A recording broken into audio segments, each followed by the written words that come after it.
दर्शकों, आज हम आपको श्री रामचंद्र जी के नामकरण के बारे में और श्री रामचंद्र जी का नाम राम क्यों रखा गया, इसके बारे में बहुत रोचक जानकारी देने वाले हैं, इसलिए वीडियो को अंत तक जरूर देखिएगा।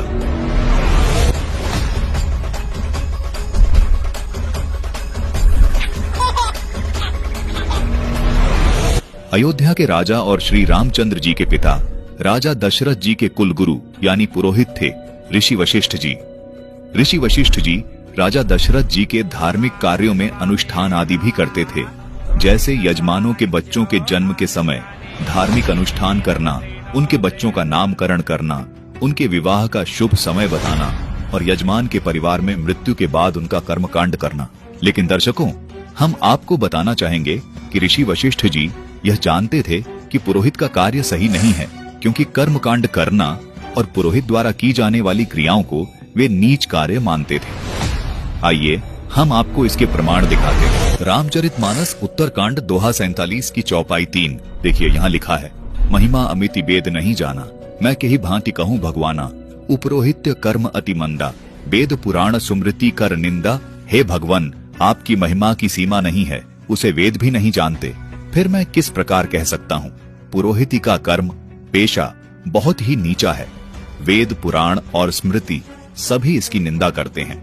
दर्शकों, रामचरितमानस की इस चौपाई से स्पष्ट है कि वशिष्ठ ऋषि जी ये पुरोहित का कार्य नहीं करना चाहते थे, लेकिन श्री वशिष्ठ ऋषि जी के पिता श्री ब्रह्मा जी ने वशिष्ठ ऋषि को अपनी अज्ञानतावश इस कार्य को करने के लिए राजी किया।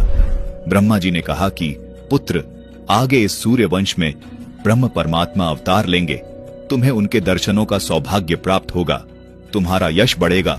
ब्रह्मा जी केवल अज्ञानतावश विष्णु जी को ब्रह्म परमात्मा मानते थे, इसलिए उन्होंने अज्ञानतावश अपने पुत्र वशिष्ठ को भ्रमित किया कि तू सूर्य वंश का पुरोहित बन जा, क्योंकि ब्रह्मा जी को पता था कि विष्णु जी ही राजा दशरथ के घर जन्म लेंगे, क्योंकि ये सारा घटनाक्रम एक फिल्म की स्क्रिप्ट की तरह पहले से लिखा हुआ होता है।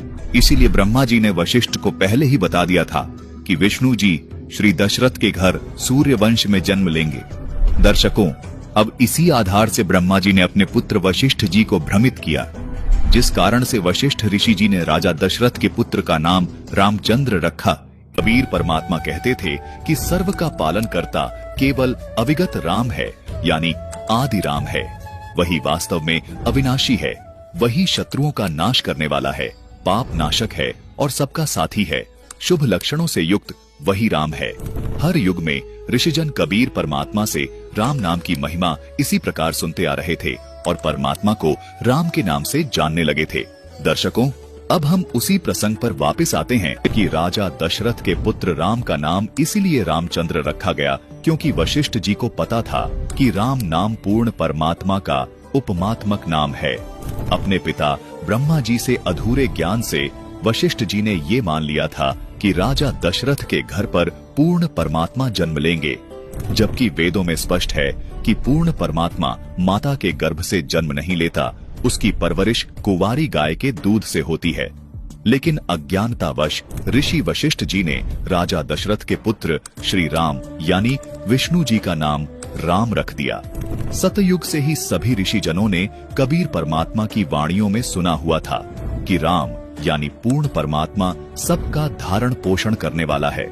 इसलिए वशिष्ठ जी ने श्री रामचंद्र जी का नाम राम प्रभु के गुणों के आधार पर रखा, जबकि इस एपिसोड में ये सिद्ध हो गया कि असली राम अर्थात आदि राम कबीर परमेश्वर हैं, जो अपनी महिमा चारों युगों में बताते हैं।